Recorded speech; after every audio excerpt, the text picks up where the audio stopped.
After and the birth of Homeland Security, fusion centers were set up to monitor U.S. citizens, and the U.S. Department of Justice legalized non-consensual experiments on the public.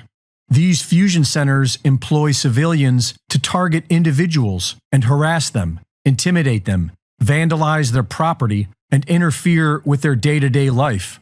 This is known as gang stalking. Former high-ranking FBI agent Ted Gunderson reported in 2011 that himself and thousands of others were being targeted.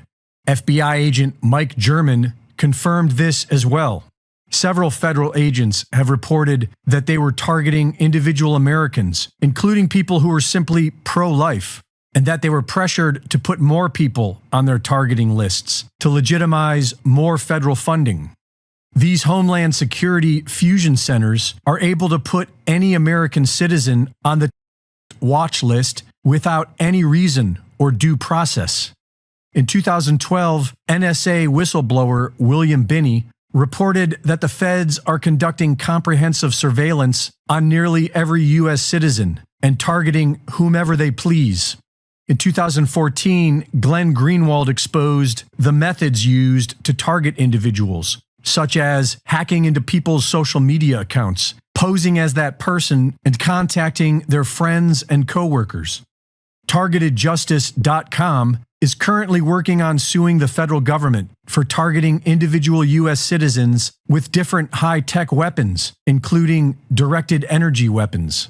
The Havana Syndrome, when diplomats in Cuba were attacked with directed energy weapons, was not an isolated event. There are thousands of individuals who claim to be under this same sort of attack, and they have the scars to prove it. As far back as 1976, the technology to remotely alter brainwaves has existed, including voice-to-skull technology that allows the government to directly transmit voices into people's brains. As bad as all this is, it is likely to get much worse. In 2017, Dr. James Giordano gave a lecture on the latest government technologies to target individuals, such as neuroweapons to control brain function and modify memories. I'm looking to target key individuals who may then be influential to relative aspects of their representative groups. I can affect individuals' brain functions in a variety of different ways, both positively and negatively, by engaging or disengaging nodes and networks of the brain that therefore affect their cognitions, emotions, and ultimately their behaviors. Something my colleague Jamie Canton likes to play with an awful lot is the idea of specialized neural operations. And here, once again, we're talking about the use of either drugs and/or devices to modify the integrity of brain function that we realize can also modify individuals' perception of time and space. We talked earlier about how these may be used in interrogation scenarios, and this too may be used against key individuals to be able to modify their perception of time, their perception of what occurred and what did not, memory modification, etc.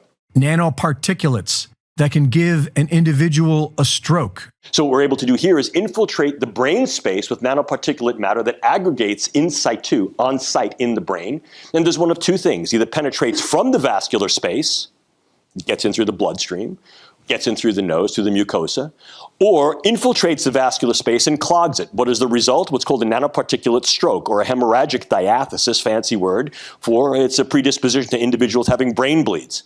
He explains how they can make people sick with an undetectable illness to make them go crazy. What I'm doing is I'm using a dispersion methodology to be able to infect sentinel cases with a highly morbid condition. These individuals complain. Again, this is a central nervous system condition. So they're complaining of whatever the bug may do. It'll produce some cascade of neurological and neuropsychiatric signs and symptoms. What I've now done is I've got every individual who is diagnostically hypochondriacal, and I've got every individual who's the worried well flooding the public health system, banging on the door. The CDC comes back and says, nonsense, that's not real. I come back and say, that's fake news. He says they can already control insects. I infiltrate that bug's nervous system and I control the way it moves. By controlling the way it moves, I control the way it goes. I control its wings pattern. I control where it hovers, where it flies, where it articulates. And what I can also do is I can then couple this to a very, very small scale set of either biosensors or cameras. And what I basically have here is a biodrone. I can go one step further, and I can also impregnate that individual organism, with a very small-scale weaponizable delivery mode. In other words, if I'm using a very, very small-scale bio, such as a very potent organotoxin, or the delivery of a very small level of microbes that we know can either replicate and infect, or is genetically modified to have a very, very high morbidity effect, I can then utilize this not only as a reconnaissance drone, but also as an infiltrative weaponizable drone that can then deliver some payload. Immediately following the death of Nikola Tesla, Dr. John Trump, an electrical engineer with the National Defense Research Committee of the Office of Scientific Research and Development, and interestingly, President Donald Trump's uncle, was called in to analyze the Tesla papers. After only 3 days, John Trump officially concluded that Tesla's work was primarily speculative and did not include workable methods. We are then told that most of Tesla's papers disappeared, but his work most definitely quietly continued. Heavily funded military projects studying the Tesla particle beam are reported, but more interesting than that is the mystery of systems in rotation, spin. Although everything down to the electron seems to be spinning, there is no official study on the science of spin or rotation. But there are fragments and clues that suggest major governments have been secretly studying the science of rotation ever since World War II, calling it hyperdimensional physics or torsion physics. Bruce De Palma's spinning ball experiment from 1977 is simple enough for anyone to repeat. 2 steel balls are repeatedly launched with equal force. One is spinning, the other is not. The spinning ball consistently flies higher and falls faster than the other. This is in direct violation of both Newton's laws and Einstein's relativity. Modern science cannot account for this energy.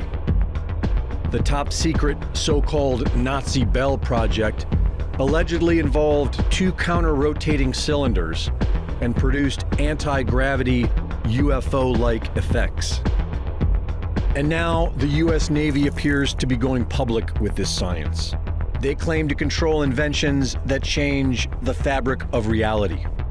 A mysterious Dr. Salvatore Cesar Paes has filed 4 patents, of which the US Navy is the assignee. They appear to be technology for what we would popularly describe as UFOs. And they are all based upon harvesting energy from the spinning of electromagnetic fields.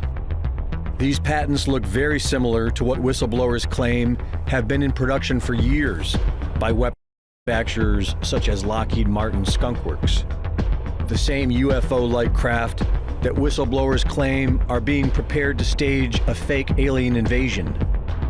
After decades of deep misinformation, secrecy, and corruption, why bring this powerful technology out into the open today?